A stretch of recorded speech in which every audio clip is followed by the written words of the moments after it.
জবা কুসুম শঙ্কাশং কাশ্যপেয়ং মহাদুতিম ধন্তরিং সর্বপাপগ্নং প্রণতহস্মি দিবাকরম। আজ রবিবার, রবি অর্থাৎ সূর্য।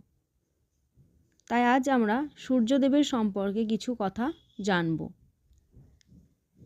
পুরাণের সূর্য, বিশ্বজীবের প্রাণশক্তির মূলভূত কারণ হচ্ছে সূর্য। বৈদিক কবিগণের ন্যায় পুরাণকারেরাও এই সত্য অনুধাবন করে সূর্যের পারিবারিক জীবন গড়ে তুলেছেন।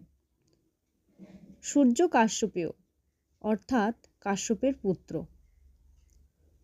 বৈবস্বত, মনু, সাবর্ণী, যম, শনি, রেবন্ত, প্রভাত এরা সবাই সূর্যের পুত্র। যমি বা যমুনা কালিন্দ পর্বত হতে যমুনা নদীর উৎপত্তি। এই নদী সূর্যের ঔরসে সংজ্ঞার গর্ভে যমের সঙ্গে যমজ রূপে জন্মগ্রহণ করেন, সেই জন্য ইনি যমের সহোদরা। সূর্যের পণ্ডিতদের মধ্যে